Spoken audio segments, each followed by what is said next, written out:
الرحمن الرحیم وما ارسلناک الا رحمۃ للعالمین۔ یہ سورہ انبیاء کی آیت ہے اور یہ ہر کسی کو یہ آیت یاد بھی ہے۔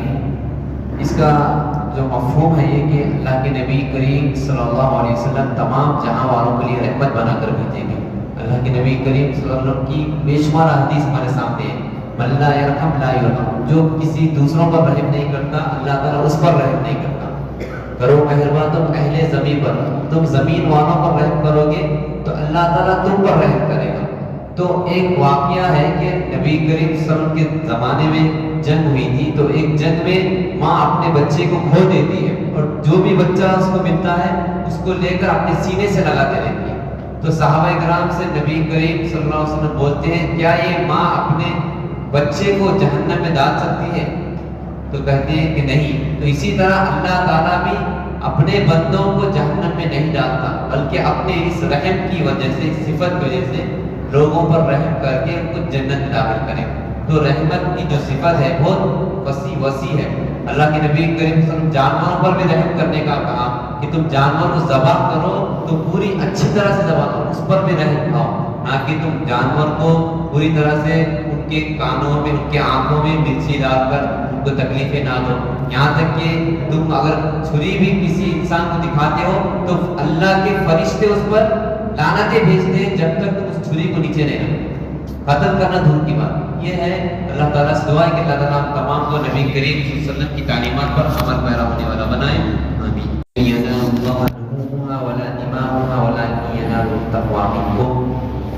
سورہ حج کی آیت ہے۔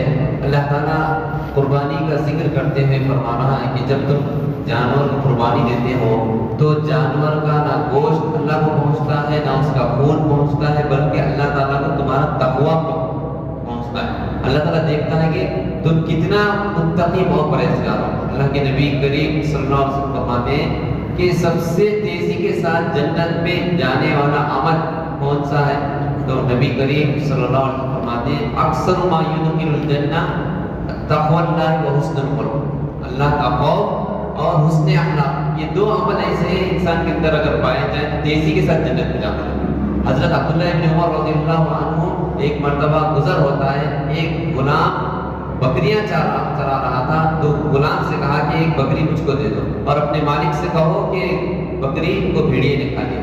تو اس غلام نے کہا کہ اللہ، یہ مالک تو نہیں بلکہ مالک کا مالک جو اللہ ہے وہ دیکھ رہا ہے۔ تو اس کی بنیاد پر حضرت عبداللہ ابن عمر نے اس غلام کو خرید کر آزاد کر دیا اور کہا کہ جس طرح میں تجھ کو خرید کے آزاد کر رہا ہوں، قیامت کے دن اللہ تعالیٰ تجھ کو جہنم سے آزاد کرے گا، محض اللہ کا خوف کی وجہ سے۔ اللہ تعالیٰ سے دعا ہے کہ اللہ تعالیٰ ان واقعات پر غور و فکر کرنے اور عمل کرنے کی توفیق عنایت فرمائے۔ بسم اللہ الرحمن الرحیم، الحمدللہ قد افلح المؤمنون الذین هم فی صلاتهم خاشعون۔ یہ 18واں پارہ جس کا پہلی سورت سورہ مومنون، اس میں اللہ تعالیٰ نے مومنوں کی صفات بتلائی ہے، جو 6 صفات ہیں، 6-7 صفات ہیں، جس میں سب سے پہلی صفت ہے کہ مومن اگر کامیاب ہونا ہے، اس کو جنت حاصل کرنا ہے تو نمازوں میں خشوع پیدا کرے۔ اور نماز یہ تمام عبادتوں کی ماں ہے، امہات المومن، نماز پوری عبادتوں کی ماں ہے۔ اور نماز ایسی ہو جو خشوع و خضوع ہو۔ تو ہمارے اندر ہم جب نماز پڑھ رہے ہیں تو ہمارا پورا دھیان اللہ تبارک و تعالیٰ کیا کہہ رہا ہے قرآن میں، جنت اور دوزخ کے مناظر ہمارے سامنے خشوع۔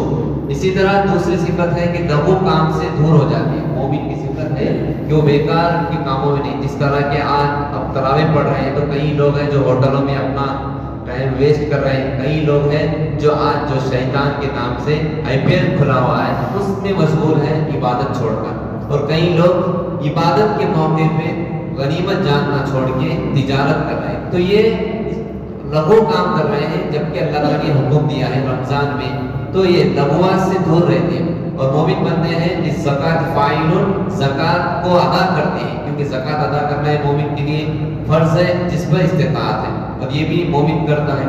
اور اسی طرح مومن یہ بھی کرتے ہیں کہ وہ اپنی شرکاؤں کی حفاظت کرتے ہیں، اور اللہ کے نبی نے فرمایا جو اپنی شرکا کی حفاظت کرتا ہے اس کو میں جنت کی خوشخبری دیتا ہوں۔ تو تو یہ ہے مومن کی صفات، اور ان کے لیے اولئک هم الوارثون، جنت میں ان کے لیے وراثت ہوگی اگر یہ صفات اندر ہو۔ اللہ تعالیٰ سے دعا ہے کہ اللہ تعالیٰ تمام کے اندر ان مومنوں کی صفات پیدا کرنے کی توفیق عنایت فرمائے۔ آمین۔ بسم اللہ الرحمن الرحیم، الحمد للہ رب العالمین۔ بسم اللہ الرحمن الرحیم۔ الزانیۃ والزانی فاجلدوا کل واحد منہما جلدہ۔ اللہ تعالیٰ سورہ نور میں زنا کرنے والی مرد ہو یا عورت ان کو 100 کوڑے لگائے گئے، اور اس میں یہ الگ ہے جو شادی شدہ ہے اور وہ شادی شدہ ہے اور زنا کا کام کرتی ہے تو اس کو بھی الگ سزا، اور جو غیر شادی شدہ ہے اس کو الگ سزا، سنسار کر دیا جائے گا۔ مطلب پتھروں سے تمام اہل اسلام والے مل کر اس کو سنسار کریں گے جب تک وہ مر نہ جائے۔ تو اللہ تعالیٰ نے قرآن میں کہا وَلَا تَقْرَبُوا الزِّنَا، زنا کے قریب بھی مت جاؤ۔ کسی مرد کو کسی اجنبی عورت سے لڑکی سے بات کرنا اسلام میں حرام ہے۔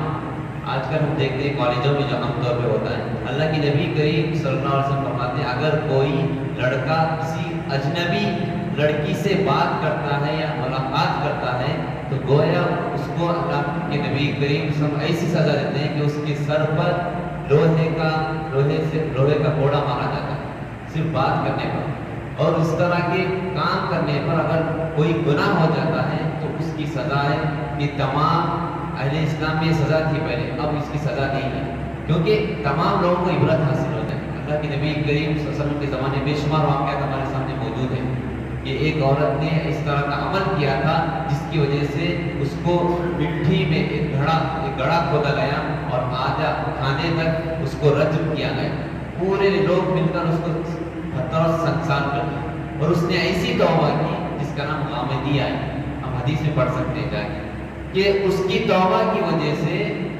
مدینے کے 70 لوگوں میں اگر اس کی توبہ تقسیم کی جائے تو اللہ کے نبی فرماتے ہیں کہ تقسیم ہو جائے گی، اس کی توبہ قبول ہوگی۔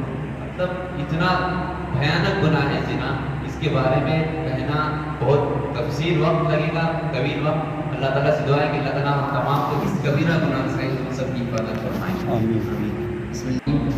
یا ایھا الذین آمنوا لا تدخلوا بیوتا غیر بیوتکم حتی تستأنسوا وتسلموا علی اہلہا۔